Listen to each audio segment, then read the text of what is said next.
بسم الله الرحمن الرحيم إن الحمد لله نحمده ونستعينه ونستغفره ونعوذ بالله من شرور أنفسنا ومن سيئات أعمالنا من يهده الله فلا مضل له ومن يضلل فلا هادي له وأشهد أن لا إله إلا الله وحده لا شريك له وأشهد أن محمدا عبده ورسوله أما بعد فإن أصدق الحديث كتاب الله تعالى وخير الهدي هدي محمد صلى الله عليه وسلم وشر الأمور محدثاتها وكل محدثة بدعة وكل بدعة ضلالة وكل ضلالة في النار. Certamente que todos os louvores são para Allah. Nós o louvamos, a Ele imploramos o socorro e a Ele pedimos perdão. Pedimos proteção a Allah contra o mal das nossas almas e das nossas más ações. Aquele que Allah guia, ninguém o pode desviar. E aquele que desvia, ninguém o poderá guiar. E testemunho que não existe nenhuma divindade que tenha o direito de ser adorada, exceto Allah, o único, sem parceiros. E testemunho que Muhammad é o servo e o mensageiro de Allah. Isto dito, com certeza que a mais verídica das narrações é o livro de Allah.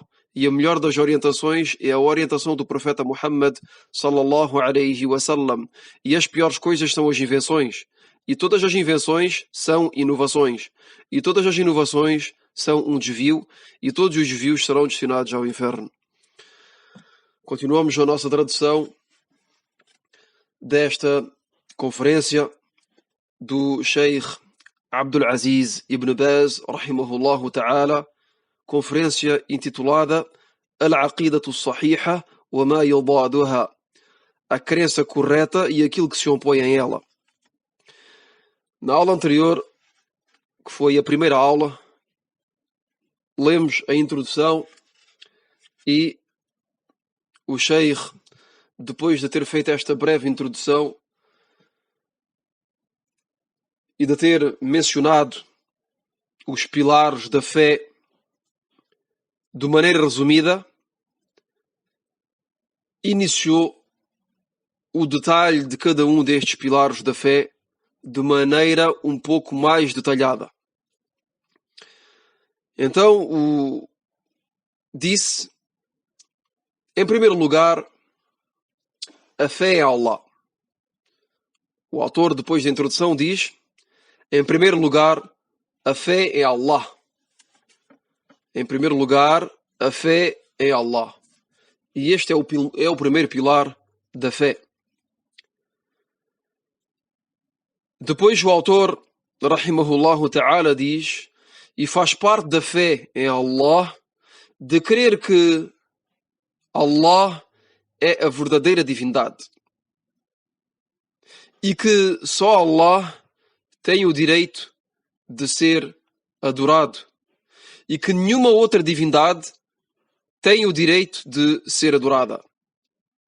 E isto porque Allah, Jalla wa Ala, é o Criador dos servos. É Ele que lhes faz caridade, que lhes faz dom de sustento. E é Ele o conhecedor daquilo que escondem, isto é, dos seus segredos, e daquilo que divulgam. Ele é o poderoso, tem o poder de recompensar os servos que lhe obedecem e de castigar aqueles que lhe desobedecem. E para esta adoração, Allah Jalla wa Ala criou al-Thaqalain. O Sheikh, rahimahullahu ta'ala, nos diz aqui que, e para a adoração de Allah subhanahu wa ta'ala, para o adorarmos de um culto exclusivo,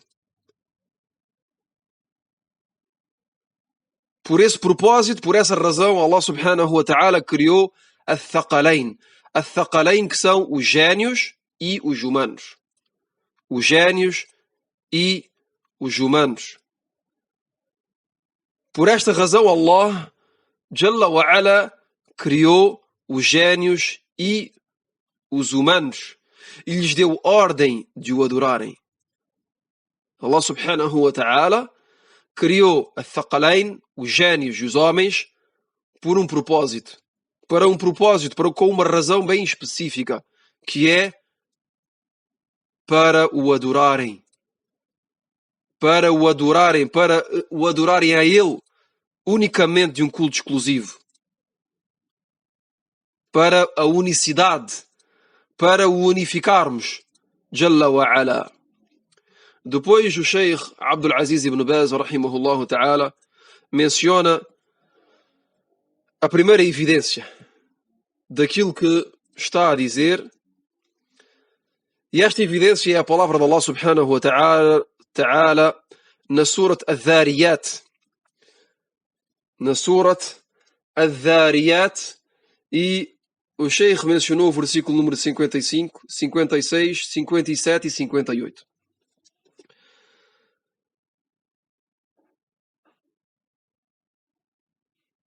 يقول الله تبارك وتعالى: وما خلقت الجن والإنس إلا ليعبدون ما أريد منهم من رزق وما أريد أن يطعمون إن الله هو الرزاق ذو القوة المتين.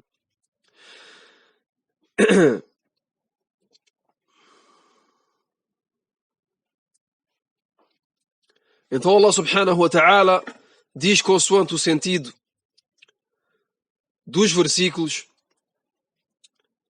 e faz lembrar veramente a lembrança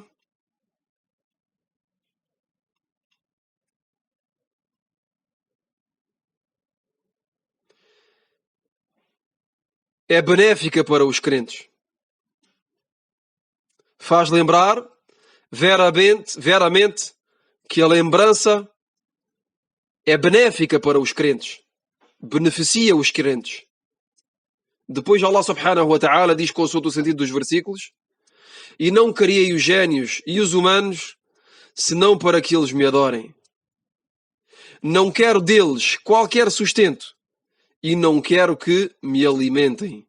Veramente, Allah é o sustentador, o possuidor da força, o fortíssimo.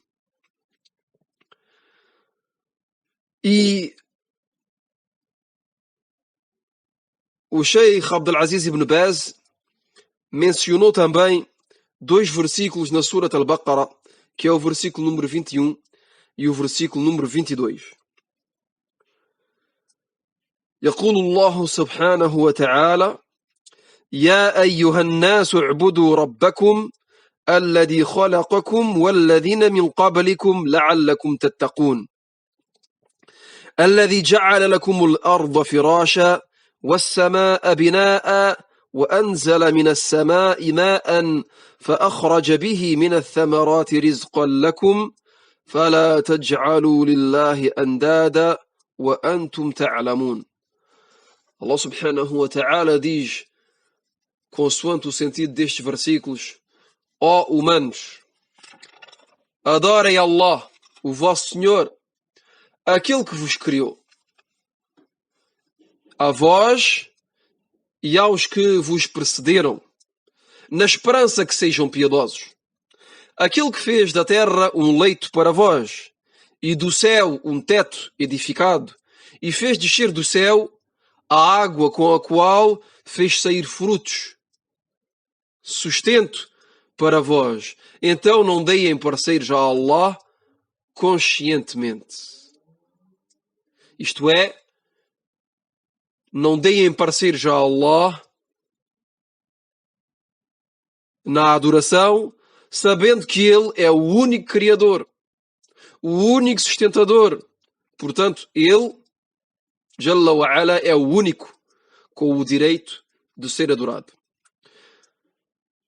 Depois o Sheikh Abdul Aziz ibn Baz continua dizendo que veramente Allah subhanahu wa ta'ala enviou os seus mensageiros e fez descer os seus livros com este objetivo. a fim de esclarecer, a fim de estabelecer esta verdade, de chamar a ela e de adverter contra o seu oposto. E esta verdade, que é La ilaha illallah, nenhuma divindade tem o direito de ser adorada, exceto Allah. Este é o propósito do envio dos mensageiros e da revelação dos livros sagrados. O propósito é que estes mensageiros e estes livros estabeleçam a verdade, que é de chamar a humanidade ao Tawhid, ao monoteísmo puro, ao facto de adorarmos a Allah subhanahu wa ta'ala de um culto exclusivo e de adverter contra o seu oposto, que é o shirk, que é o politeísmo, que é o facto de dar parceiros a Allah subhanahu wa ta'ala na adoração. De maneira resumida, como disse o Sheikh, rahimahullahu ta'ala, esta verdade se resume ao testemunho de fé que é La ilaha illallah. Nenhuma divindade tem o direito de ser adorada, exceto Allah. E como foi esclarecido em aulas anteriores, esta frase, este testemunho de fé, contém uma afirmação e uma negação. Contém a negação de que nenhuma divindade tem o direito de ser adorada. A negação do direito a qualquer que seja a divindade que seja de ser adorada. E no fim deste testemunho de fé, desta frase, temos uma afirmação que é exceto Allah. Isto é, a única divindade real e que tem o direito de ser adorada é Allah subhanahu wa ta'ala. Então, de maneira resumida, esta é a mensagem básica de todos os profetas e mensageiros e de todos os livros sagrados.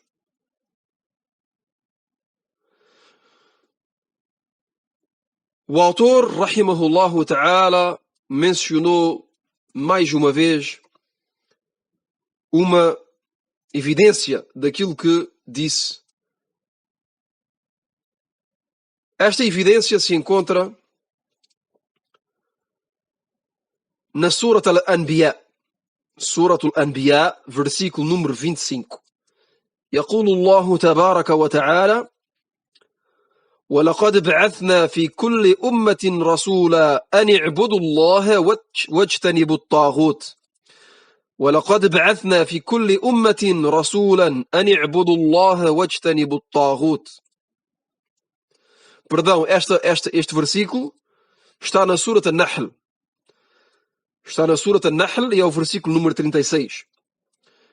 Enganei-me com o versículo que vem depois. A segunda evidência é que está presente na Surat al-Anbiya. Então, este versículo, esta primeira evidência mencionada pelo autor, rahimahullahu ta'ala, está na Surat al-Nahl, versículo número 36.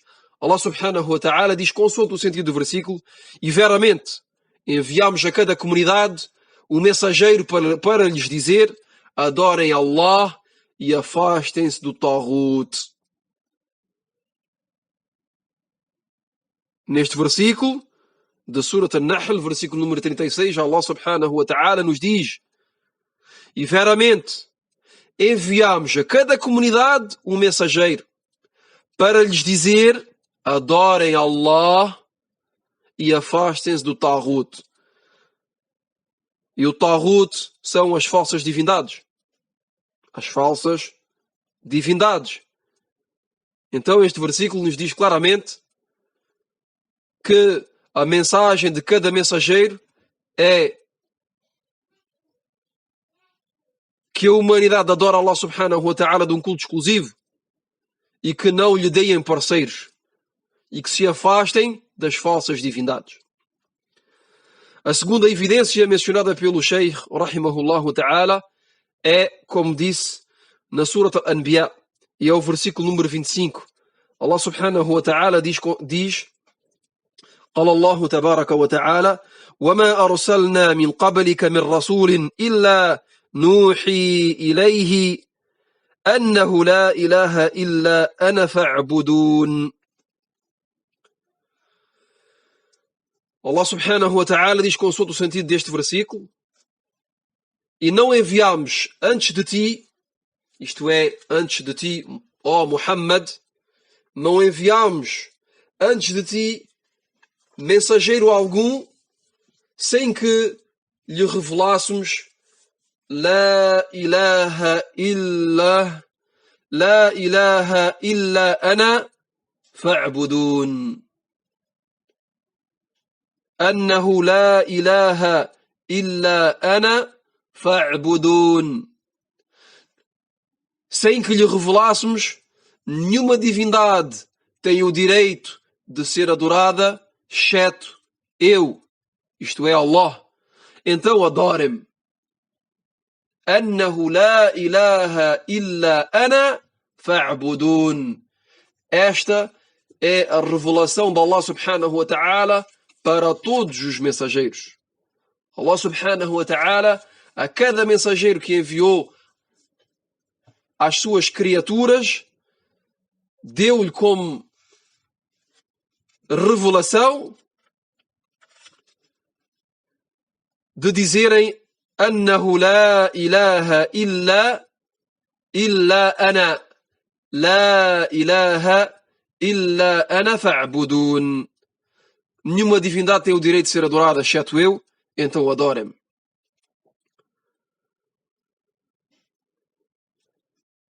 Depois o autor mencionou mais uma evidência.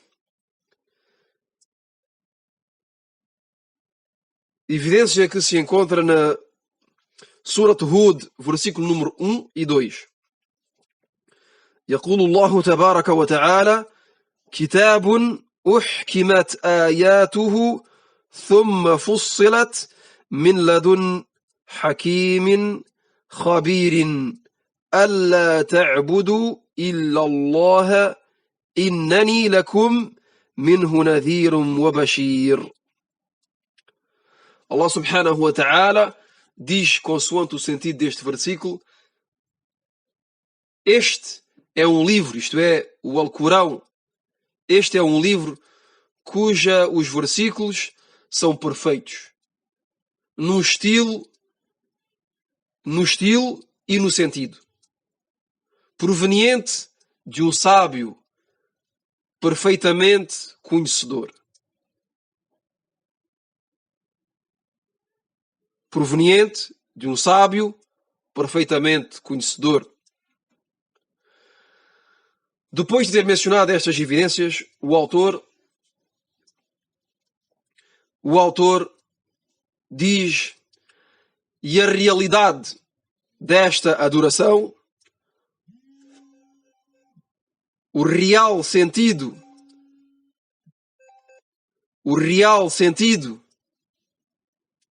da adoração mencionada anteriormente é o facto de unificar Allah Tabaraka wa Ta'ala através de todos os tipos de todas as formas de adoração, que seja através da invocação, da súplica, do medo, do temor, da esperança, da oração, do jejum, da imolação, do sacrifício de animais, das promessas e de todo o tipo de, ou de toda a forma de adoração feita com sujeição, submissão, ambição, com temor e perfeito amor por Allah subhanahu wa ta'ala.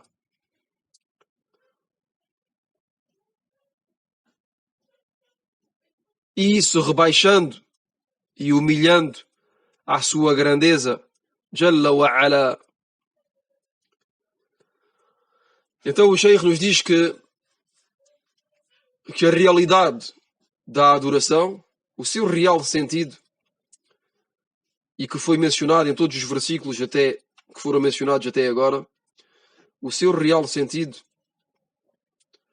é o facto de unificar Allah subhanahu wa ta'ala através de todas as adorações, de todo o tipo de adoração. Que sejam adorações feitas com os membros do corpo exteriores ou também interiores, isto é, que seja com o coração, que sejam os actos de adoração presentes no coração, que sejam os actos de adoração que são feitos através de os membros exteriores do corpo e da língua. Todos os actos de adoração devem ser dirigidos exclusivamente a Allah subhanahu wa ta'ala. E estes actos de adoração devem de ser feitos com sujeição, isto é, com sujeição a Allah, com submissão a Allah, com ambição e temor de Allah subhanahu wa ta'ala e também por amor por Allah subhanahu wa ta'ala, se rebaixando a Ele, se humilhando perante a sua grandeza, Jalla wa Ala. Então esta é a situação do crente. O crente dirige todas as suas adorações ao seu Criador, ao seu Senhor, Allah subhanahu wa ta'ala. Que sejam adorações aparentes ou ocultas.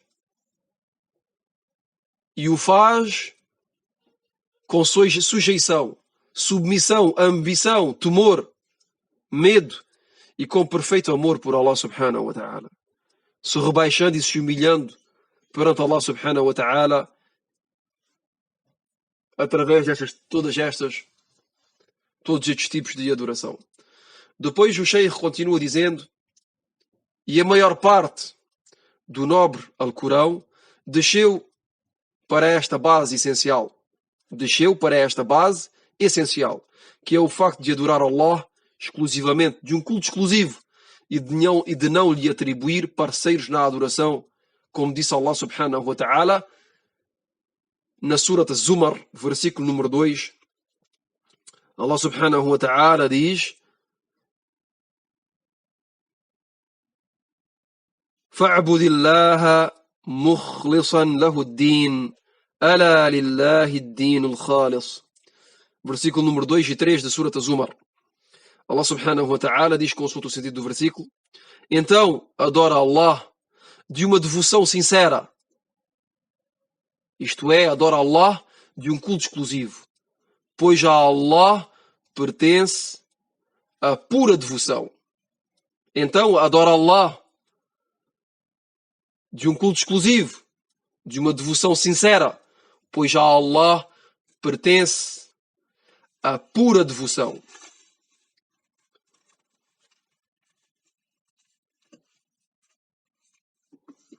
ويقول الله تبارك وتعالى: وقضى ربك ألا تعبدوا إلا إياه. E Allah subhanahu wa ta'ala disse na Surat Al-Isra, versículo número 23, consoante o sentido do versículo: o teu Senhor decretou, não adorem senão a Ele. O teu Senhor decretou, não adorem senão a Ele. وقال الله جل وعلا: فادعوا الله مخلصين له الدين ولو كره الكافرون. E Allah subhanahu wa ta'ala disse também na Surat Ghafir, versículo número 14, consoante o sentido do versículo: então invoquem Allah de uma devoção sincera, mesmo se os crentes odeiam isso. Isto é, adorem Allah de um culto exclusivo, mesmo se isso não agrada aos descrentes, mesmo se os descrentes não desagrada que nós adoramos Allah subhanahu wa ta'ala de um culto exclusivo, devemos de o fazer. Então invoquem Allah de uma devoção sincera, mesmo se os descrentes odeiam isso. Depois o autor, para terminar, menciona mais uma evidência, desta vez é num hadith relatado por Al-Bukhari e Muslim e narrado por Mu'adh, no qual Mu'adh disse, radiyallahu anhu, أن النبي صلى الله عليه وسلم قال حق الله على العباد أن يعبدوه ولا يشركوا به شيئا. Este hadith, que foi narrado por Mu'adh, diz que o profeta sallallahu alaihi wasallam disse. Mu'adh diz que o profeta Muhammad sallallahu alaihi wasallam disse: o direito de Allah sobre os seus servos é que o adorem exclusivamente e que não lhe associem nada nem ninguém e que não lhe atribuam parceiros, isto é, na adoração. O profeta sallallahu alaihi wasallam disse: o direito de Allah sobre os seus servos é que o adorem e que não lhe deem parceiros. Que o adorem e que não lhe deem parceiros. Este é o direito de Allah subhanahu wa ta'ala sobre os seus servos. Que os seus servos o adorem exclusivamente e que não lhe deem parceiros na adoração, que não lhe atribuam qualquer que seja o parceiro na adoração. Ficamos por aqui. والله أعلم وصلى الله وسلم على نبينا محمد وعلى آله وصحبه ومن تبعهم بإحسان إلى يوم الدين. سبحانك اللهم وبحمدك أشهد أن لا إله إلا أنت أستغفرك وأتوب إليك.